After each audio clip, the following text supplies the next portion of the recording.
देश के अंदर लोकसभा चुनाव को लेकर के सरगर्मियां तेज हो गई। ऐसे में अगर हम बात उत्तर प्रदेश की करें तो सुनने में आ रहा है कि बैरिस्टर असदुद्दीन ओवैसी उत्तर प्रदेश में किसी एक सीट से अपना नामांकन करा सकते हैं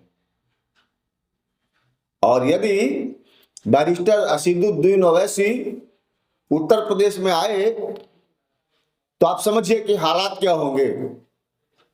अभी पिछले दिनों मैं एक कांग्रेस की जनसभा को कवर करने के लिए लखनऊ गया था। राहुल गांधी की भारत जोड़ो न्याय यात्रा थी, उसको कवर करने के लिए मैं लखनऊ में था। मैं लोगों से बात ही कर रहा था, तभी एक युवक वहां पे निकल के आता है और वो कहता है कि मैं तो मुसलमान भाइयों से कहता हूं कि वोट ओवैसी को दो, फ्रांस के दो। आप समझिए कि वो आया राहुल गांधी की न्याय यात्रा में है। उसने ये भी कहा कि इस घनघोर अंधेरे में राहुल गांधी जब चलते हैं तो मुझे उजाले की कुछ किरणें नजर आती हैं, लेकिन जब बात वोट की आती है तो वो कहता है कि मैं मुसलमान भाइयों से कहता हूं कि वोट ओवैसी को दो, फ्रांस के दो। आप समझिए कि उसको उम्मीदें तो राहुल गांधी से नजर आ रही हैं, लेकिन वोट ओवैसी को देने की बात करता है। अगर आप ओवैसी के साथ जा रहे हैं तो राहुल गांधी में जो आपको उम्मीदें दिख रही हैं वो कहां से पूरी करेंगे। दूसरी अगर हम बात करें तो हमारे पास जो आंकड़े हैं, हमारे आंकड़े ये कह रहे हैं कि उत्तर प्रदेश में भारतीय जनता पार्टी की इस बार 35 सीटों पर चुनाव फंसा हुआ है। 16 वो सीटें जिनको पिछली बार भारतीय जनता पार्टी हारी थी और 19 वो सीटें जिनको बहुत कम अंतर से जीती थी। कुल मिलाकर के 35 जो लोकसभा सीटें हैं, यहां पर घमासान चल रहा है। लेकिन जो सबसे चौंकाने वाली बात यह है कि उत्तर प्रदेश में ओवैसी का आना कहीं ना कहीं पर सांप्रदायिकता को बढ़ा देगा, क्योंकि अभी तक जितना जो कुछ हुआ, चाहे वो अतीक के साथ हुआ हो, चाहे वो आजम खान के साथ हुआ हो, चाहे वो सीए को हुआ हो, चाहे वो राम मंदिर को फैसले को लेकर के हुआ हो, या अत्र तत्र सर्वत्र की हम सबकी बात कर लें, अभी एक दो विवाद और हुए। इन सारे मामलों में जो मुसलमानों की खामोशी है ये बहुत कुछ कह रही है। लगता है कि अगर मुसलमान ऐसे ही खामोश रहा तो भाजपा की मुश्किलें बढ़ जाएंगी। आप सोच रहे होंगे मुसलमान को खामोश रहने से भाजपा की मुश्किलें क्यों बढ़ेंगी। मैं नहीं कह रहा हूं, ये लोग कह रहे हैं। हमारा वो सर्वे कह रहा, जब मैंने लोगों से बात की, तमाम लोगों से जब हमने बात की तो उन्होंने कहा कि जो मुसलमानों की नाराजगी है, मुसलमान बिल्कुल खामोश है, अपनी नाराजगी अपने गुस्से को बिल्कुल दबाए हुए है। आप देखिए कि अभी लखनऊ में टीले वाली मस्जिद को लेकर के जो फैसला आया, उसमें मुस्लिम पक्षकारों का जो दलील थी उसको खारिज कर दिया गया। उसके बाद मुसलमानों के अंदर गुस्सा नहीं आया। ज्ञानवापी मस्जिद में इतना बड़ा फैसला हुआ, मुसलमानों में गुस्सा नहीं आया। राम मंदिर को लेकर के इतना बड़ा फैसला हुआ, राम मंदिर बन भी गया, मुसलमानों को गुस्सा नहीं आया। आजम खान के साथ इतना सब कुछ हुआ, मुसलमानों का गुस्सा नहीं आया। अतीक अहमद को सरेआम इनकाउंटर किया गया, पुलिस अभिरक्षा में बाहर से बदमाश आए, उनको मार करके चले गए, मुसलमानों के अंदर गुस्सा नहीं आया। क्यों गुस्सा नहीं आया? ओवैसी आ रहे हैं, अब गुस्सा आएगा।